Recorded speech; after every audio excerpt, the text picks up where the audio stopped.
Konnichiwa. Yokoso. Konnichiwa. Yokoso. Okay, hello everybody. Today I'm going to be talking about a little bit about cryptocurrencies, why they're important, and I'm going to present how to get involved in cryptocurrencies. So in the first place, cryptocurrency is such an important innovation that is happening in the world today. It started out already now almost 10 years ago. And at the start of cryptocurrency, it was worth about a few $100 million. And several thousand people were using cryptocurrencies, mainly Bitcoin. 4 or 5 years later, the cryptocurrency world ballooned into about $10, $12 billion. So still pretty small in the world scale. But then, in the last 6 months, it's ballooned to $100 to $150 billion. So it's like started something very small, grew a little bit bigger, and now it's this massive force that is, people are starting to realize how significant cryptocurrencies are in everyday use. Now, that's why you should listen to everything that's been said and will continue to be said about cryptocurrencies during this presentation. And also, the reason why you should listen to what I have to say is because I've been involved in cryptocurrency for the past 4 years, since the start when, remember I said it was tiny and then it got a little bit big. So right here, where it got a little bit bigger, is when I got involved. And since then, I've worked on promoting different currencies, programming different currencies, and teaching other people how to get involved in cryptocurrencies in the most responsible way possible so that they can build crypto wealth. That being said, I'm a chief architect of a project called SafeX, which builds anonymizing technology so that people can buy and sell and build crypto wealth in a decentralized system. I'm a blockchain advisor in the Dascoin enterprise, and I'm also an investment manager in a new endeavor called Balkanium. So that's about me, and let's talk more about this cryptocurrency. Right, so we went through these. Cryptocurrencies are meaningful, as we talked about, and there's different ways that cryptocurrencies come into existence and different ways in which you can get involved into owning them or participating in the community that is cryptocurrency. So the first way that a lot of that you might be hearing a lot about in the newspapers is an ICO. So an ICO is called an initial coin offering. It's like a stock in a company. If people in the audience already know what is an IPO, ICO is very close to what an ICO is. The main difference is that in an IPO, you have to fill out a lot of forms, you have to comply with a lot of regulations, there's a lot of time involved before getting listed onto a public exchange. In cryptocurrencies, ICOs allow you to go right to the front of the food line and put your currency into an exchange immediately. The second way is currency. So pure currency, where you use that thing to buy and sell things. You use it to send payments, to store value, and these kind of things. So there's stock in a company, like an ICO. There's currency, like paper money is currency. And then there's what's called a coin charter, where you buy a license which allows you to use a software and participate in the cryptocurrency network. So three different objects in the way cryptocurrencies are created. Can't get to the next slide. Does somebody know it can get me to the next slide? Yeah. OK. So there's 6 different ways that you can acquire cryptocurrencies. How do you get them? How do you take ownership of cryptocurrencies? So the first way is mining, which is, so I'll go through them real quick. There's mining. You can buy an ICO. You can buy a software license. You can sell goods and services. So you can sell things and receive cryptocurrencies. You can earn them as a dividend from a different type of cryptocurrency, which we'll talk about later. And you can buy them from in exchange. So we'll go through them right now. In an ICO, basically, so like right here. In this way, you take your money, whether it's cryptocurrency or dollars or euros or yen, and you send them to a program which processes your payment, and in return, you get this coin which represents the ICO.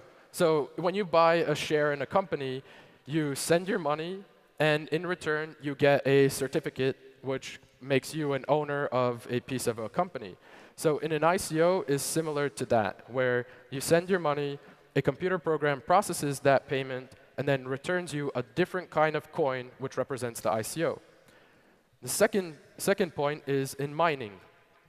Mining is when you turn on your computer, you solve mathematical processes, and in exchange for that, you get cryptocurrency. The third way is through a license, where you buy a software license. You take money or cryptocurrency, you send it to a program, and it processes that program. And in return, you get a certificate which licenses you to use a software. Another way is to sell things directly. So like in a shop, you have, let's say you have a store and you sell bread, and you can accept cryptocurrency, and you could save your profits in the form of cryptocurrencies. Another way to get more cryptocurrencies is through dividends. Some cryptocurrencies allow you to earn passive income for owning them, and you just get more of that cryptocurrency residually. And finally, of course, you can exchange them. You could take one kind of currency and turn it into another kind of currency. So 6 different ways. There's clearly many ways to participate. It's a very dynamic environment. So I'm going to go through a few examples of cryptocurrencies, how you could get them, and kind of a little bit about what kind of value they bring to the world. If you could hear me very clearly, I guess, how many people know what Bitcoin is? OK. So actually, a lot of people, about half of the room knows what Bitcoin is. In the cryptocurrency world, Bitcoin is very popular in Japan. I mean, in the media about cryptocurrency, Bitcoin is very popular in Japan. But when I did get here, it was a very significant moment for me, because I asked about 50 merchants if I'm going to pay in Bitcoin. And why do I say that? Because in the media of cryptocurrencies, they said that Bitcoin is a legal currency in this country, which actually it isn't, which means that it's very important to take home the points of the values of cryptocurrencies, because Japan could really benefit from the stability of the cryptocurrencies and the future value that cryptocurrency brings to the world.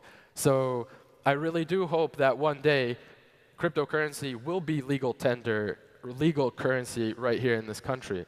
So let's get into Bitcoin. It was launched as a currency. So in 2009, in January, it was launched, and it was mineable. So it continues to be mineable. So people plug in their computers, and they do mathematical operations with the computer, and in return, they get cryptocurrency in the form of Bitcoin. There's 21 million coins, so that means it's limited in supply. And its use cases today, Bitcoin's use cases today are for various applications. It has the strongest network. It has the biggest growing network since it started almost 5 years before the first ICO ever happened. So Bitcoin has this huge advantage for being the first to the world and to be the strongest network. And there's many applications which exist on Bitcoin, on its blockchain, and that's why it continues to be supported. And though a lot of the world is using Bitcoin as a method of payment for buying ICOs, for exchanging cryptocurrencies, for selling goods and services. So it's literally one of the most popular cryptocurrencies. The next coin that I'm going to talk about is something called Ethereum, which launched as an ICO in the year 2014.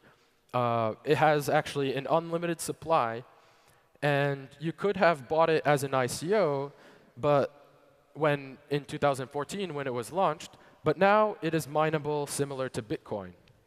Why am I showing Ethereum?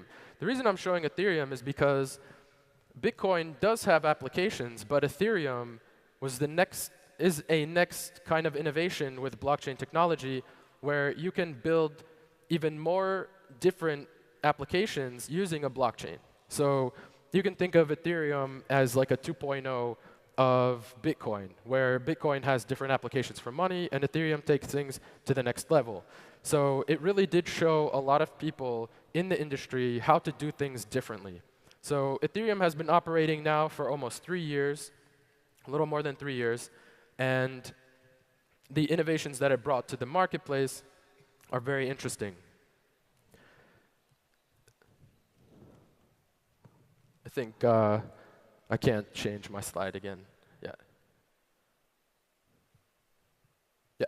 So there's another coin that I'm going to talk about, and it has a novelty in that this is one of the only coins on the entire marketplace, or it could be the only coin that I'm aware of that has what's called a dividend. So SafeX was launched as an ICO 2 years ago in November 2015 as a limited supply of about 2 billion coins. And today, it's only traded on exchanges. And SafeX is like a company. SafeX is like owning SafeX coins is like owning shares in a company.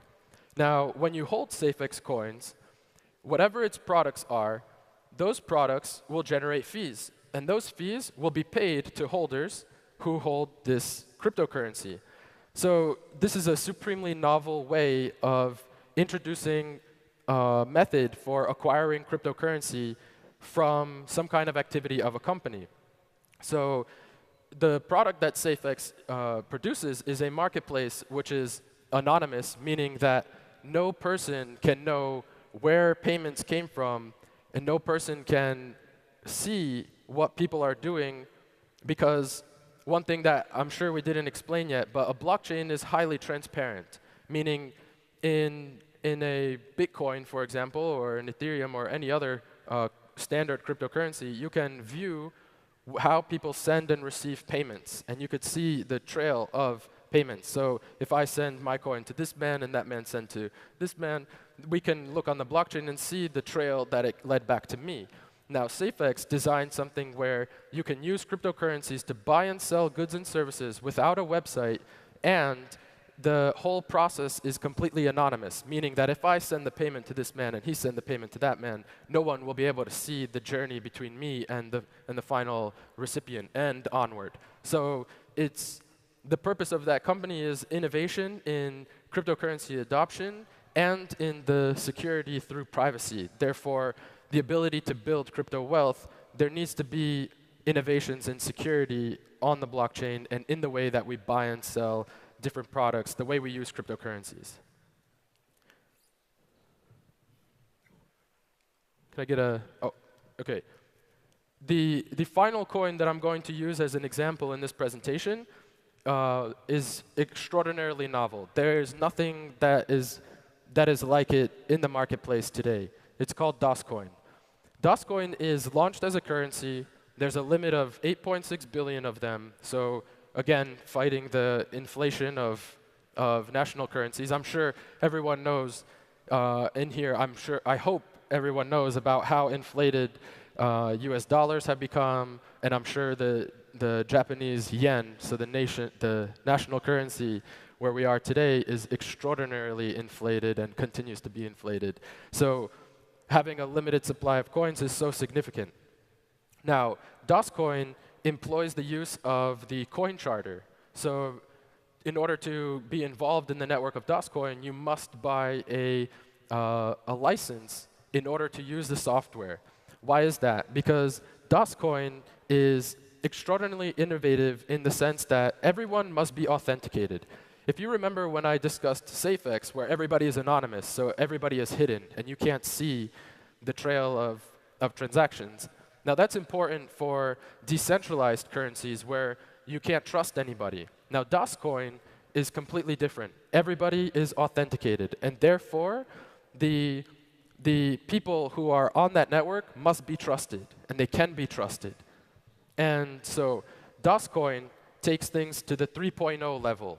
It takes the blockchain to the next level completely because it enables all the applications that are possible on a blockchain, yet with a network that governments, regulators, and ordinary people can trust that and make use of that network and its applications. So literally, cryptocurrencies are changing the whole world. They already have changed the whole world. When I got into cryptocurrencies, the first thing that I saw was I was in San Francisco, and the leader of one of these crypto companies sent a payment to somebody in Ukraine. And then I said, wow, what a novel idea. Now I can hire developers from across the world using Bitcoin. So that's how I came to use Bitcoin for the first time. And it really opened my entire world to, when I say the entire world, the entire globe became a part of my network. And now I could do business with people all over the world at 10 minutes time. I mean, it's just phenomenal. I don't need to know your bank account number. I don't need to deal with an intermediary. It just changed my life. And many, many people who I introduced this to, and many people who I've met who already use this way of making payments and doing business. Thank you so much. Domo arigato. And you can follow me on Twitter, twitter.com/DanDabek. And I tweet a lot about cryptocurrencies, and I'm always uncovering new things, and it's just very valuable to follow me there and take part and tweet back at me or send me a message. Anyway, okay, bye.